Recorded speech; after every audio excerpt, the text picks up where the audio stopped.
એ સરખી રીતે સમજી લઈએ। માની લો એક બસ છે, બસની કિંમત 5 લાખ રૂપિયા છે અને એક બાઇક છે, બાઇકની કિંમત 50,000 રૂપિયા છે। હવે આપણે જો બંનેની કિંમતની સરખામણી કરવી હોય, એટલે કે એમ સમજવું હોય કે મોટરસાયકલ કરતા બસની કિંમત કેટલા ગણી છે, તો આપણે શું કરીશું કે બંનેનો ભાગાકાર કરીશું કે બસની કિંમત ભાગ્યા બાઇકની કિંમત। હવે જેટલા પણ શૂન્ય ઉડે એટલા ઉડાડી દઈએ, નીચે 4 શૂન્ય ઉડી જશે અને ઉપર પણ 4 શૂન્ય ઉડી જશે।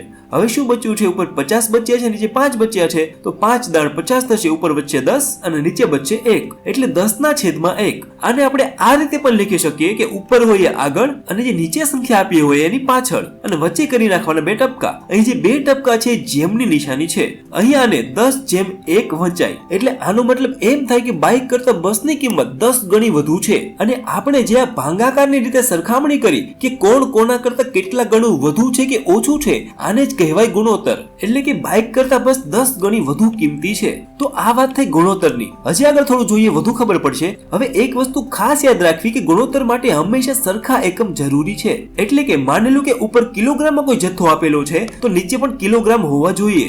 એવી જ રીતે જો ઉપર લીટરમાં આપેલો હોય તો નીચે પણ લીટર હોવા જરૂરી છે, કિલોમીટર હોય તો કિલોમીટર હોવા જરૂરી છે અને મીટર હોય તો મીટર હોવા જરૂરી છે। ટૂંકમાં જે પણ હોય, સેન્ટીમીટર, મિલીમીટર જે પણ હોય, ઉપર નીચે એકમ સરખા હોવા જરૂરી છે। તો આ વસ્તુ ખાસ યાદ રાખજો। આગળ જોઈએ, નિશાનું વજન 12 કિલોગ્રામ છે અને તેના પિતાનું વજન 72 કિલોગ્રામ છે। હવે શું શોધવાનું કીધેલું છે? પિતાના વજન અને નિશાના વજનનો ગુણોત્તર। અહીંયા પિતાનું વજન અને નિશાનું વજન આપેલું છે। અહીંયા પેલું નામ પિતાનું છે અને તેમનું વજન 72 કિલોગ્રામ છે, તો એ લખીશું ઉપર, અને બીજું નામ નિશાનું છે અને એનું વજન 12 કિલોગ્રામ છે, તો એ લખીશું નીચે। હવે જોઈએ કે ઉડે છે કે નહીં। 12 ના ઘડિયામાં 72 આવે છે, 12 છક 72, તો જવાબ મળે છે 6/1, એટલે એને આપણે ગુણોત્તરના સ્વરૂપમાં ગોઠવીએ તો 6/1, એટલે સમજી લો કે નિશાના વજન કરતા તેના પિતાનું વજન 6 ગણું વધુ છે। આગળ જોઈએ, 5 મીટર અને 2 કિલોમીટરનો ગુણોત્તર શોધો। અહીંયા પેલા 5 મીટર આપેલા છે તો ઉપર 5 મીટર લખીશું અને પછી 2 કિલોમીટર આપેલા છે તો 2 કિલોમીટર નીચે લખીશું। હવે ઉપર મીટર છે અને નીચે કિલોમીટર છે,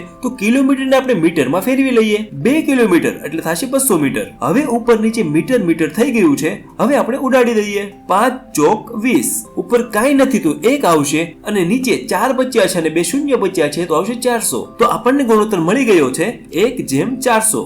આગળ જોઈએ, 5 રૂપિયા અને 75 પૈસાનો ગુણોત્તર શોધો। પહેલું અહીંયા 5 રૂપિયા છે તો ઉપર લખીશું 5 અને પછી છે 75 પૈસા તો નીચે લખીશું 75 પૈસા। હવે નીચે પૈસા છે ને ઉપર રૂપિયા છે, તો રૂપિયાને આપણે પૈસામાં ફેરવશું। 1 રૂપિયો એટલે 100 પૈસા થાય, તો 5 રૂપિયા એટલે 500 પૈસા થશે। હવે ઉપર નીચે પૈસા થઈ ગયું છે, એટલે આપણે ઉડાડીએ, 15 પંચા 75, ઉપર 2 શૂન્ય બચ્યા છે એટલે 100 અને નીચે 15 બચ્યા છે એટલે 15, તો ગુણોત્તર મળે છે 100/15। આગળ જોઈએ, 500 ગ્રામ અને 2.5 કિલોગ્રામનો ગુણોત્તર શોધો। પહેલા તો 500 ગ્રામ આપેલું છે એ લખી લઈએ ઉપર અને 2.5 કિલોગ્રામ આપેલું છે એ લખી લઈએ નીચે। હવે ઉપર ગ્રામ છે, નીચે કિલોગ્રામ છે, તો એને આપણે ફેરવી લઈએ, 2.5 કિલોગ્રામ એટલે થશે 2500 ગ્રામ। હવે ઉપર નીચે ગ્રામ ગ્રામ થઈ ગયું છે, તો આપણે ઉડાડીએ। પહેલા તો ઉપર નીચે 2 શૂન્ય ઉડી જશે, ઉપર 5 અને નીચે 25 બચ્યા છે તો 25. હવે કઈ બચ્યું નથી, ઉપર કઈ નથી તો 1 આવશે અને નીચે 5 બચ્યા છે તો 5 આવશે, તો ગુણોત્તર મળે છે 1/5। આગળ જોઈએ, 2 કિલોગ્રામ અને 10 પૈસાનો ગુણોત્તર શોધો। અહીંયા જુઓ, અહીંયા એકમ સરખા નથી,